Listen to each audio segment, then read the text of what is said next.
Hey guys, welcome to the post Rumble edition of our podcast. It's going to be a little bit shorter. We're just going to be talking about the Rumble, everything. Uh, it was a fantastic premium live event. We all had a fantastic watching it. If you didn't get a chance to check out the live watch along, it will be available to rewatch so you can see all of our reactions. But first, Zach, why don't you take us through the card real quick? Alrighty, well, we had the men's Royal Rumble match to start off the show, which was different for once. We had LA Knight versus Bray Wyatt.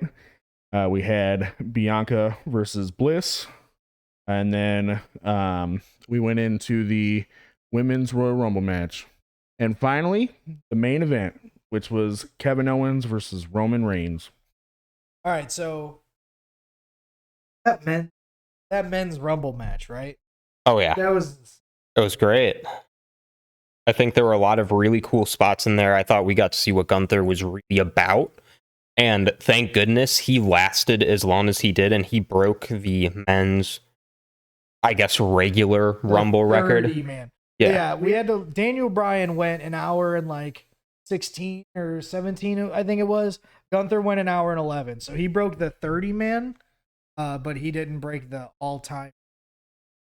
But Gunther had a fantastic show.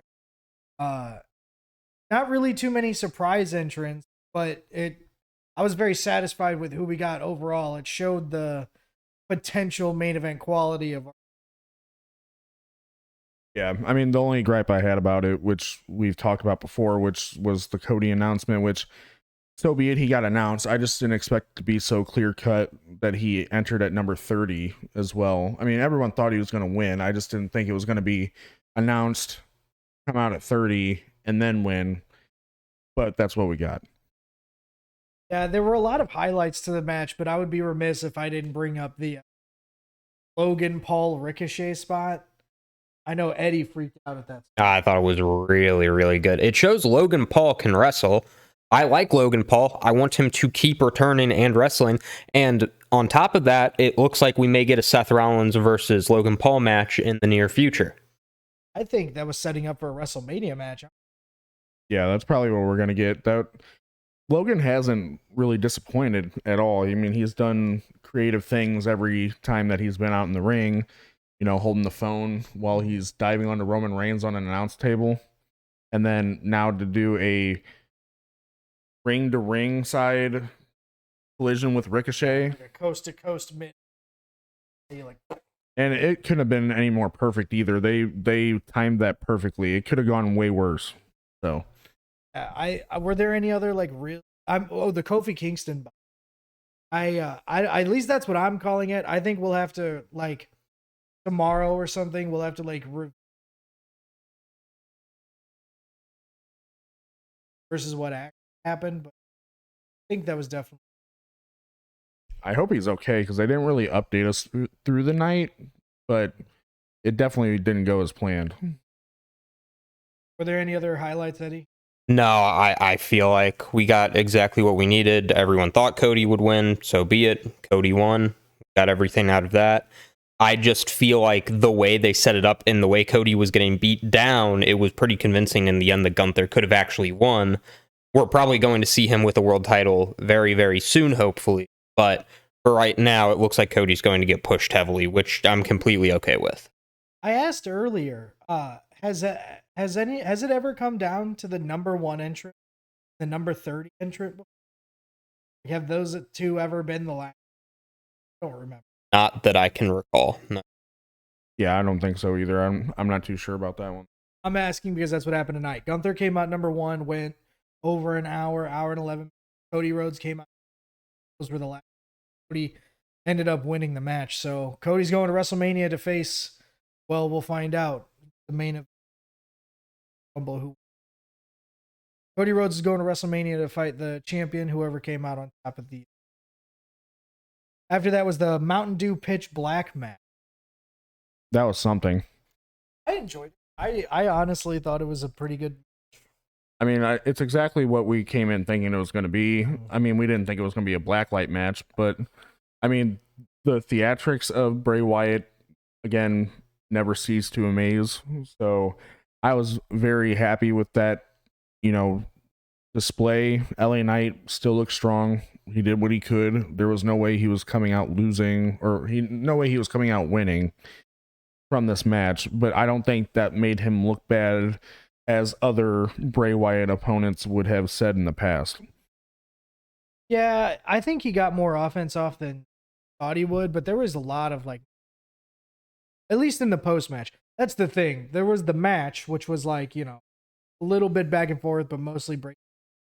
But then there was the post match. What happened in the post match? We got to see all of the Firefly Funhouse come out, and we also got to see a good spot with Uncle Howdy diving on to LA Knight, which I feel like that should set something up. We did get to see all the Firefly Funhouse characters above Bray Wyatt, which I thought was really cool, and I really do hope that sets up them being able to debut, and we get to see all of these people that have been teased to us. Like, we get to see more of, hopefully, Bo Dallas, we get to see Vincent, we get to see Dutch, we get to see all these people kind of debut as a part of, the Wyatt Six. So, is this a reincarnation of The Fiend? So the reason why he's asking is because there was a new mask and it was insane looking. But even so, before the match and during the match, he just had cool face paint and he had like eye contacts in and he had like a grill with some fangs. But then after the match was over, he put on a mask and there was like a whole second portion where he was just no selling kendo stick shots and he looked crazy. So we'll see what happens with that. I wanted to chime in on that because I thought the face paint was like the highlight of that. In my opinion, I know you guys were hyping up the mask, but I did not like the mask. I thought we've gotten to see the Fiend, and it could be a reincarnation of the Fiend. But I'm like, okay, you're just giving me a mask with just like red rings around his eyes, essentially, and I didn't like it too much. If I'm going to be honest, it could be a one-time thing. We're not, hopefully, we won't know until we continue to watch and see if that's going to be a thing moving forward. But I mean, clearly I'm a Bray Wyatt fan, so I was a fan of it all the way through, but it's going to be intriguing because this has been the longest running story. Of course, he's since Extreme Rules, so we're going to have to wait and see what happens. Specifically, and we're going to move on, but just to note, like put a little asterisk on it, specifically nothing happened with Alexa Bliss. She wasn't involved with this.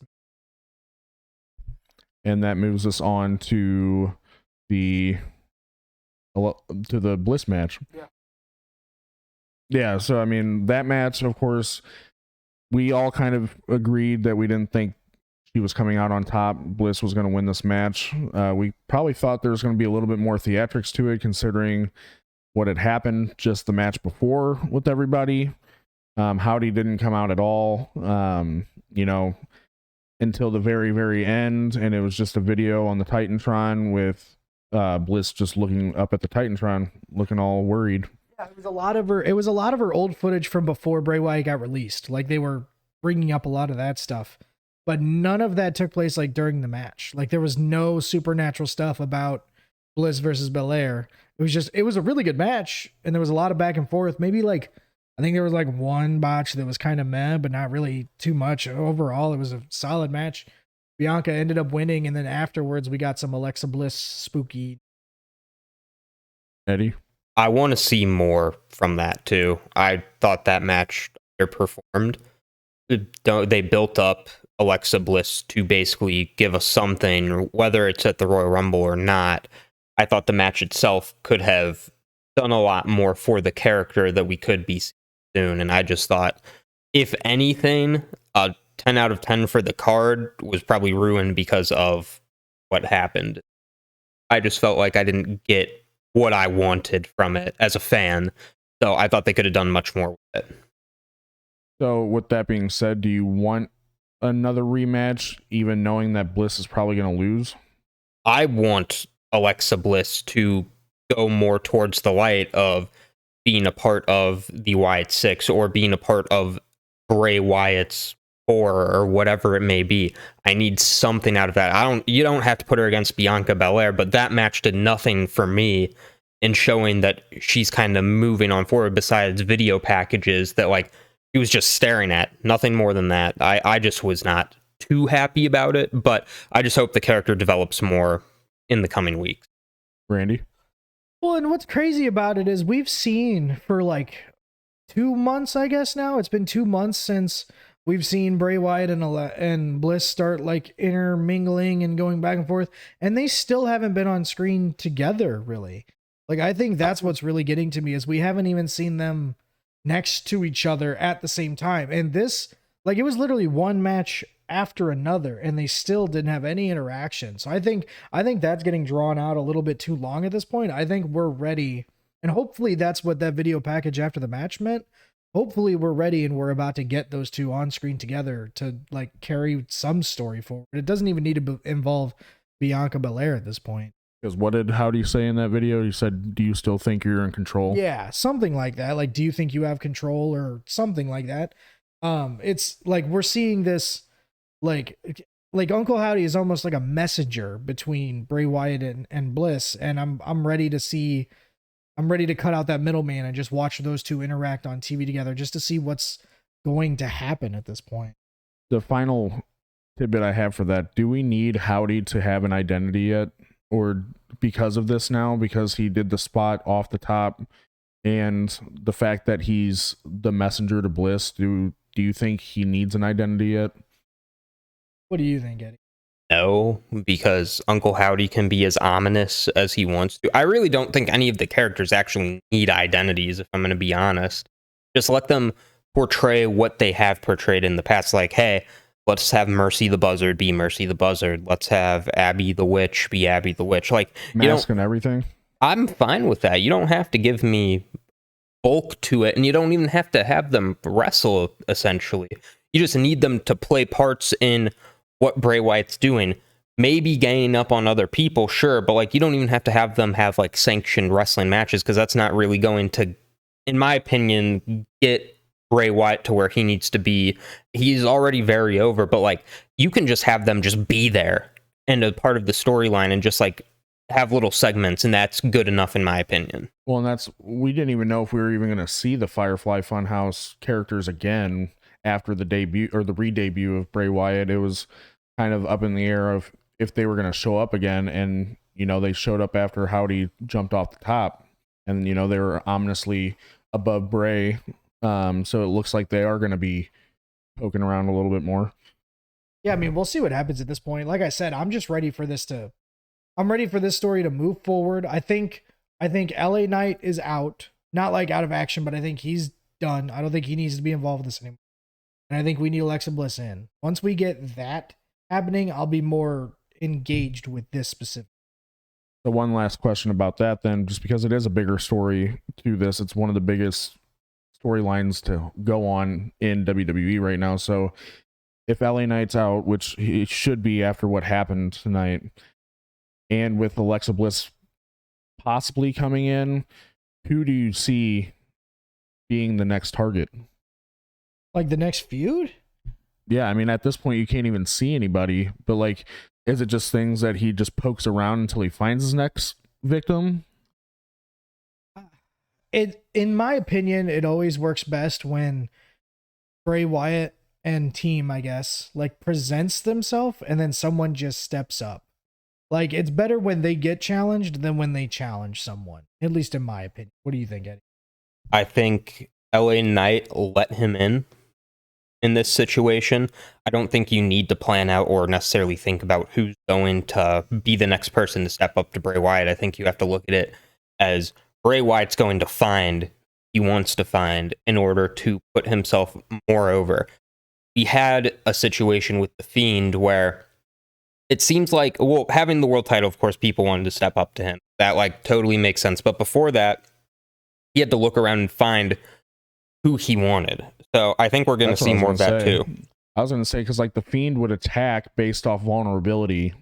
And it's kind of like the same with this character that he's portraying now with what is considered to be the Wyatt Six, but it's more mentally, and he's trying to provoke people to let him in as that character.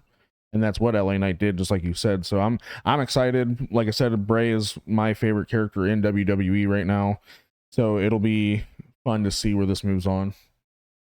But in moving on from that, we got to the women's Royal Rumble match. So the cool part about the women's Royal Rumble match is that this year, it really showed how far, at least even in just 1 year, how fleshed out and how full the women's roster is, because even though there wasn't that many announced, like to begin with, there wasn't as many women announced as there were men in general. It was still like, I think we counted it. There was like 2 NXT call-ups and 2 surprise entrants, and one of them was like probably a full-blown return. And like that was it. The rest of it was just main roster people. Like the roster actually exists and has depth. And I think that's something that they should be proud of. And I think that's something that we should all be excited about, because this was just like last year, it was a really good women's Rumble match, but there was actually some like flesh and some depth to it. And I think that's something that we should all be excited. Eddie? I think with what we saw and like kind of the outcome of it, got to see, in my opinion, we got to see a lot more characters pushed. We got to get questions from it. Like, okay, in my opinion, where's Asuka going to go next? Because that was the most exciting thing to me, is we got a demonic more side of her that we got to see in Japan when she was over there wrestling. And now I just feel like there are just so many questions that you can establish from all of this. Because we also saw Raquel get eliminated, and everyone thinks that may have been a botch, and she was supposed to kind of hang on, which I could have totally seen that happening.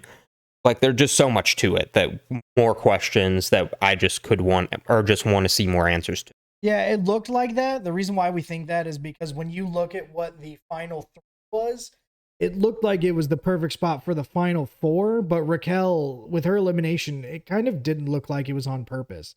Now, ultimately, we talked about it on a previous episode. We didn't think that she was going to win, but it always sucks when someone doesn't get as far into the match as they should when it comes to the Rumble, especially in that very coveted final 4 spot, especially because I was under the impression that she was actually going to be part of the last 2. I thought it was going to come down to Rhea and Raquel, and that ultimately Rhea was going to win. So, but that part did happen. Rhea Ripley wins the Women's Rumble match from number 1. Let's not completely discredit her on that. Now the other cool part is who was in there with her last. And that was Liv Morgan, which was number 2. Yeah, so Liv Morgan and Rhea Ripley both went the absolute distance for the match, coming out at number 1 and number 2, and Rhea Ripley ultimately ended up winning. So she's the first woman to ever come out at number 1 and then win the Rumble match. So that's really cool history for her. And we didn't come into this Rumble match thinking that there was going to be really any other outcome. Yeah, Asuka came out, and we kind of turned our heads a little bit on if Rhea would win. I still think ultimately we thought Rhea was still going to be the ultimate winner, but overall, this was probably one of the best 2 Rumble matches we've gotten in recent memory, and I don't think anyone would disagree. I think it's the best pair that we've seen so far. One of them, anyway. Right. And so honestly, there's not really much bad I can say about the show. Yeah, there's a couple botches here and there, but the quality of each segment and where this could go, this is the true start to a WrestleMania season. This is what you want when WrestleMania is coming around. And honestly, the part that I like the most is that with what happened in this next segment that we're about to talk about, we do not know where we're going at this point. Before we get to that, Eddie, who did we see in the Rumble that I said we would see in the Rumble? We did see Nia Jax, and no one expected that. I expected it. I called it. I called it. We saw we got a couple surprises. We got Zoe Stark and Indy Hartwell from NXT. Michelle McCool, she was shown like an hour prior in the front row. She went from the front row, took her jacket off, and just went into the ring. She was in the Rumble. And then ultimately at number 30, Nia Jax came out. She returned. Do we think Nia Jax is back full time? No. I didn't say do we hope she's back full time. I said yes, I do. I hope not. Okay. I just really thought she would be in the Rumble. The only thing I will say is that I was wrong. Mandy Rose didn't come back. Maybe it wasn't a work. Yeah. I think that dream died. Speaking of dreams dying, our tribal chief decided just... I'm so good at this. All right, tribal chief just demolished Sami Zayn for sticking up for his friend. And it just made me really sad. I'm not going to lie. They're the ones, sure. But he's still my tribal chief. But Sami Zayn is the best act on He's television. your little man. He's my little man, and I don't like when people beat up my little man. So what he's referencing, I don't want to gloss over the match because the match was really good. The match itself was really good, but it really was get through the match to get to what happens afterwards. So we're going to do that real quick. They go through the match, a couple traded finishers. Kevin Owens botches the top rope thing. Ref gets knocked out. Sami Zayn hesitantly gives Roman a chair, but still gives it to him. And then Roman Reigns. Paul Heyman mean mugs Sami Zayn for 30 seconds. Yeah. Paul Heyman definitely mean mugged Sami Zayn. That's a meme now. But ultimately, Roman Reigns did end up winning and retaining his title. He didn't even get to use that chair because Sami took too long to give it to him. But it's the after match that really kind of got us there. And I know Eddie's very emotional. That made me really sad. But the good that we can see from this is we probably bigger than The Rock coming back, in my opinion, which we did not get to see The Rock come back, which, yeah, a lot of people are sad. We saw Jay walk out on the beatdown that the Bloodline was giving Sami Zayn, which I think is even bigger because no one saw that one come. There was a lot going into that. There was a lot of, I do not know which way this could turn. There's a lot of people kind of guessed. Jay's always been the one that kind of was away from Roman. I mean, he's had 2 matches against him at this point for this very reason. Hell in a Cell match. Yeah, including a Hell in a Cell, which I didn't think that was going to happen tonight.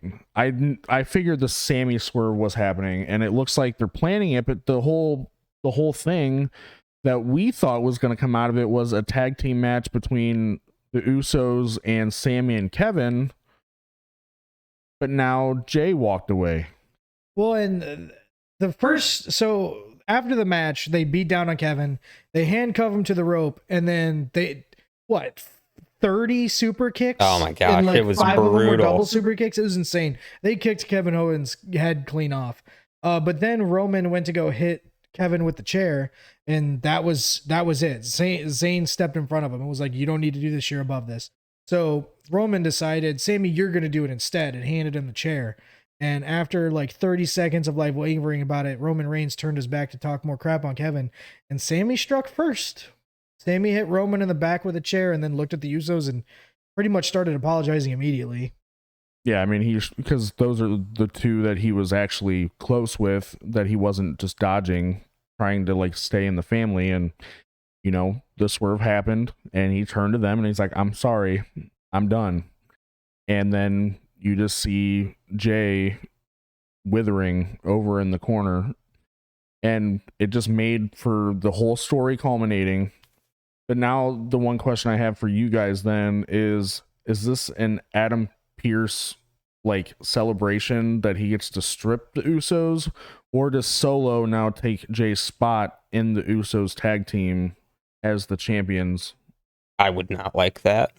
I think Solo should be a singles competitor, and I think he's a very good singles competitor. So I don't want that either, by the way, for the record.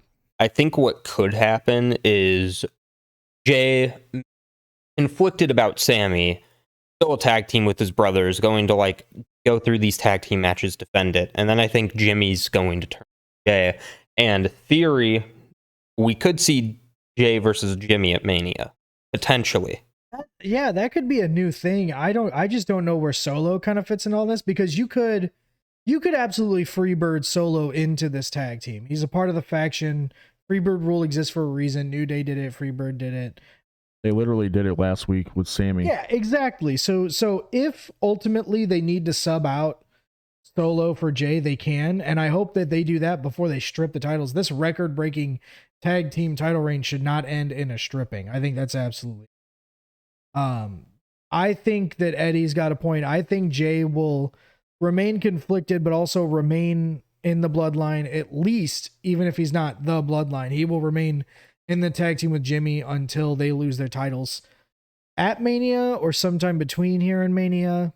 Does it lead to the same match that we believe was still to happen, which is Kevin and Sami versus the Usos, where Jay finally just says, "Okay, this is over," and there's the titles for Kevin and Sami?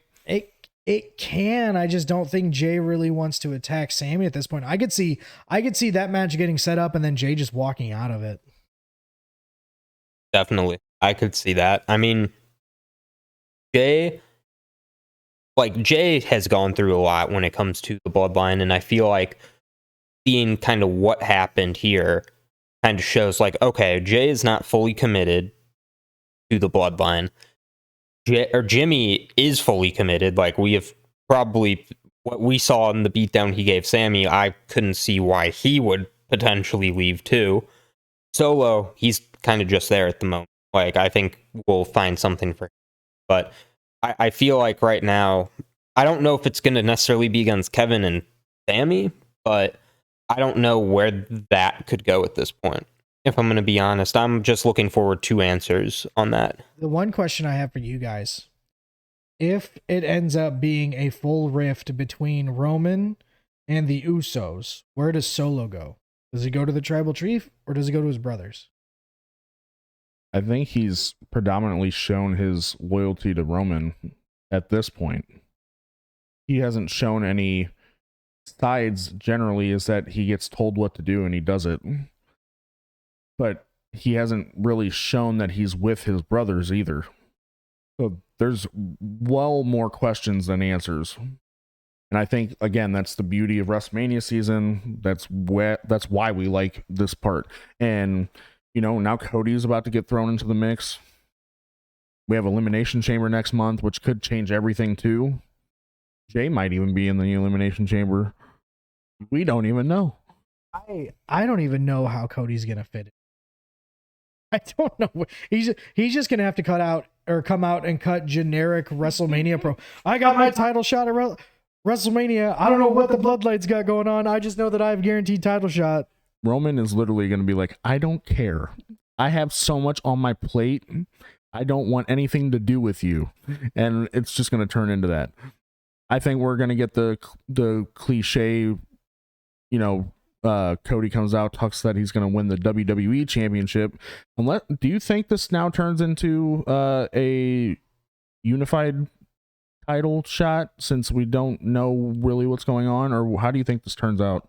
I feel like right now, kind of what we're looking at, I don't know if it's going to be a unified title shot, because I feel like somehow, some way, we're going to see both either world titles. I think we're going to see both world titles defended somehow at WrestleMania.